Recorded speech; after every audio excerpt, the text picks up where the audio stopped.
Congress division കമ്മിറ്റികളുടെ ആഭിമുഖ്യത്തിൽ ഇടക്കൊച്ചി മണ്ഡലത്തിന്റെ വിവിധ കേന്ദ്രങ്ങളിൽ സായാഹ്ന ധർണ സംഘടിപ്പിച്ചു. ഇടക്കൊച്ചി പള്ളൂരുത്തി മേഖലകളോട് കൊച്ചി നഗരസഭ അവഗണന കാണിക്കുന്നുവെന്നാരോപിച്ചുകൊണ്ടായിരുന്നു പ്രതിഷേധം.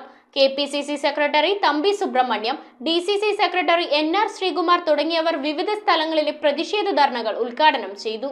കൊച്ചി നഗരസഭയിലെ 16, 17 ഡിവിഷൻ കമ്മിറ്റികളുടെ ആഭിമുഖ്യത്തിലാണ് ഇടക്കൊച്ചി മണ്ഡലത്തിന്റെ വിവിധ കേന്ദ്രങ്ങളിൽ സായാഹ്ന ധർണ സംഘടിപ്പിച്ചത്. 17ാം ഡിവിഷൻ കമ്മിറ്റിയുടെ ആഭിമുഖ്യത്തിൽ സംഘടിപ്പിച്ച ധർണ KPCC സെക്രട്ടറി തമ്പി സുബ്രഹ്മണ്യൻ ഉദ്ഘാടനം ചെയ്തു. കൊച്ചി നഗരസഭയുടെ പള്ളൂരുത്തി സോണൽ ഓഫീസിൽ മനുഷ്യ മതിൽ നിർമ്മിച്ചുകൊണ്ട് ഒരു പ്രതിരോധ കവചം തീർത്തുകൊണ്ട് പ്രതിഷേധ സമരത്തിന്റെ 1ാം ഘട്ടത്തിനകത്ത് ഈ കോർപ്പറേഷൻ സോണൽ ഓഫീസുകളിൽ നമ്മൾ തുടക്കം കുറിച്ചപ്പോ അതിന്റെ 2ാം ഘട്ട ഭാഗമായി പ്രജിത്തിന്റെ നേതൃത്വത്തിലുള്ള സമര പരിപാടിക്ക് നമ്മൾ ഇന്ന് വിവിധ ഡിവിഷനുകളെ തുടക്കം കുറിച്ചുകൊണ്ട് ഞാനും നിങ്ങളും അടക്കമുള്ള സഹപ്രവർത്തകന്മാർ മുമ്പോട്ട് പോകുമ്പോൾ യോഗത്തിൽ ഡിവിഷൻ പ്രസിഡന്റ് MM പ്രിജിത്ത് അധ്യക്ഷനായി. 16ാം ഡിവിഷൻ കമ്മിറ്റിയുടെ നേതൃത്വത്തിൽ നടത്തിയ ധർണയുടെ ഉദ്ഘാടനം DCC സെക്രട്ടറി NR ശ്രീകുമാർ നിർവഹിച്ചു. മുൻ കൌൺസിലർ PD സുരേഷ് അധ്യക്ഷത വഹിച്ചു. പള്ളൂരുത്തി ഇടക്കൊച്ചി പ്രദേശങ്ങളോട് കൊച്ചി നഗരസഭ അവഗണന കാണിക്കുന്നുവെന്ന് ആരോപിച്ചുകൊണ്ടാണ് സായാഹ്ന ധർണ നടത്തിയത്. ബ്ലോക്ക് പ്രസിഡന്റ് NP മുരളീധരൻ,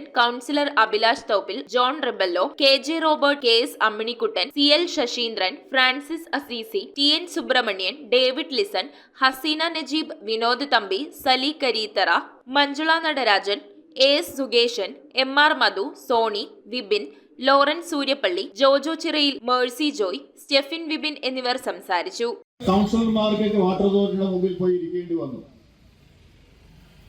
ഭരണകക്ഷി കൗൺസിലർമാരും പ്രതിപക്ഷ കൗൺസിലർമാരും ഒന്നിച്ചാണ് ആ ഒരു സമര പരിപാടികൾക്ക് ഇരിക്കേണ്ടി വന്നത്. കാര്യം കുടിവെള്ളമില്ല. ഇടക്കൊച്ചി ഭാഗങ്ങളിൽ, പെരുമ്പടപ്പ് ഭാഗങ്ങളിൽ, അതുപോലെ തന്നെ പള്ളിയിടത്തുള്ള വിവിധ മേഖലകളിൽ കുടിവെള്ള ക്ഷാമം അനുഭവപ്പെടുന്നു. എങ്ങനെയാണ് കുടിവെള്ള ക്ഷാമം അനുഭവപ്പെടാനുണ്ടായ കാരണം?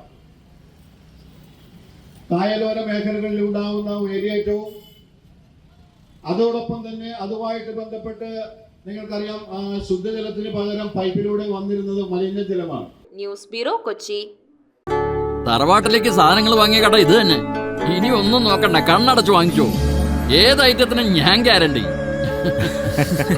ചേന്നാട്, തലമുറകൾ കൈമാറുന്ന വിശ്വാസം. ചേന്നാട് ഇലക്ട്രിക്കൽസ്, തോപ്പുംപടി, കൊച്ചിൻ 5.